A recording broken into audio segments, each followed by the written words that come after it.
জাপানৰ সংসদ house of ৰিপ্ৰেজেণ্টেটিভৰ অধ্যক্ষ নুকাগা ফুকুশিৰো আৰু তেওঁৰ লগত অহা প্ৰতিনিধি দল এটাক শনিবাৰে অসম বিধানসভাত সম্বৰ্ধনা জনোৱা হয়।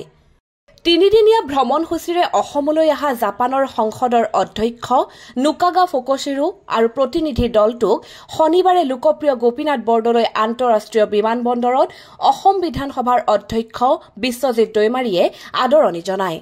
নিশাৰ ভাগত অসম বিধানসভাৰ গোপীনাথ বৰদলৈ ভৱনত আয়োজিত হোৱা এটা অনুষ্ঠানত অসমৰ ৰাজ্যপাল লক্ষ্মণ প্ৰসাদ আচাৰ্য, মুখ্যমন্ত্ৰী ডক্টৰ হিমন্ত বিশ্ব শৰ্মা, অসম বিধানসভাৰ অধ্যক্ষ বিশ্বজিৎ দৈমাৰী আৰু কেইবাগৰাকীও মন্ত্ৰী, বিধায়ক আৰু সাংসদৰ উপস্থিতিত জাপানৰ সংসদৰ অধ্যক্ষ নুকাগা ফুকুশিৰো আৰু তেওঁৰ লগত অহা প্ৰতিনিধিৰ দলটোৰ সদস্যসকলক সম্বৰ্ধনা জ্ঞাপন কৰা হয়।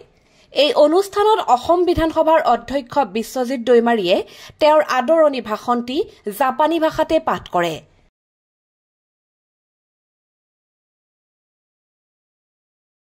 Minasaman no kasio kokora karakangi itasimasu. Namaskar and a very warm welcome to each one of you. Wata chitasi Assam jini otote nihon no sugin Gicho Chamatu no Minachama wo Asami Omukai Dekiru Koto wa Hokori diari Yurokobi di Gojaimasu. Assam Chugin Dan Uyubi Assam no Itubitu wo Dai wo Chite Kokoro Yuri Hange no Kotoba Tu Pukai Kansa no Iyo Arwasi Mas Nihon Kara no Minasagaga Ota Sitasi wo Oto Jure Ryukuku no Yuko Kanki o Ishuni Puka Merareti Irukotoni Kansa Itasimas Minasama no Gosu Seki Indu to Nihon no Kyujaina Yuku o Arawasiti Image.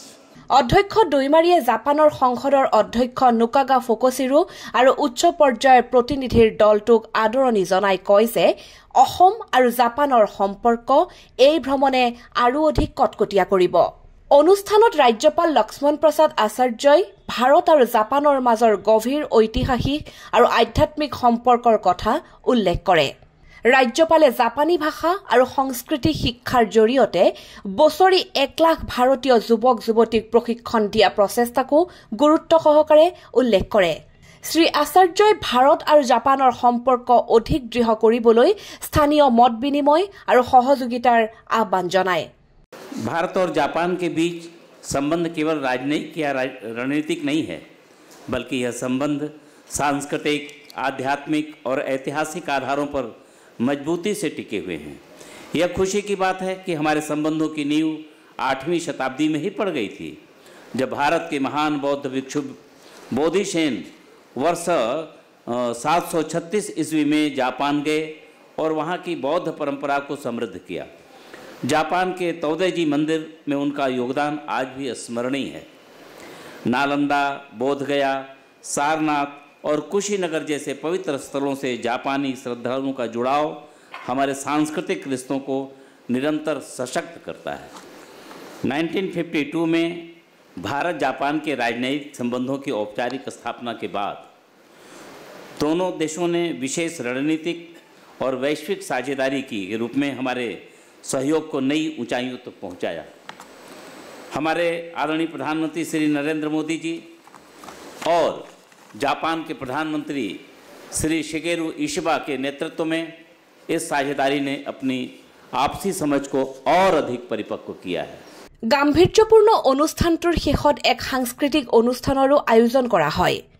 এই সাংস্কৃতিক অনুষ্ঠানত বিহু, ভোৰতাল, বাগৰুম্বা নৃত্যকে ধৰি বিভিন্ন পৰম্পৰাগত লোকনৃত্য প্ৰদৰ্শন কৰা হয়, য'ত স্থানীয় বড়ো শিল্পীসকলে প্ৰদৰ্শন কৰা বিশেষ জাপানী নৃত্যই অতিথি দলটোক বিশেষভাৱে আনন্দিত কৰে।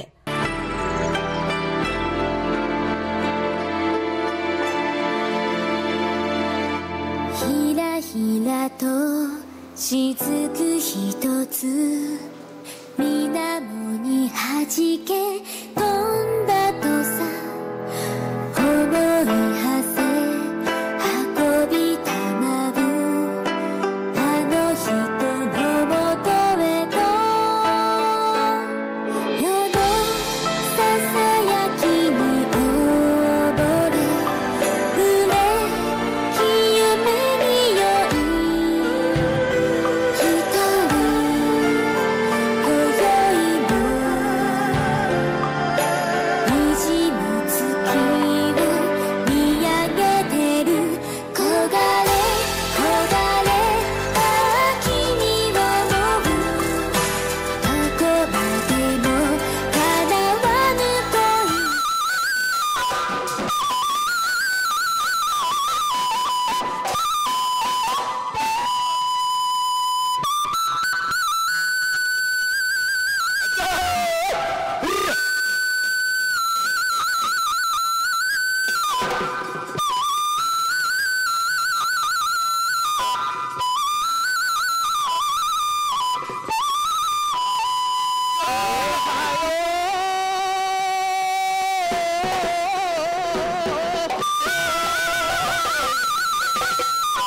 প্ৰকৃতি বুকুলে বসন্ত আহিলে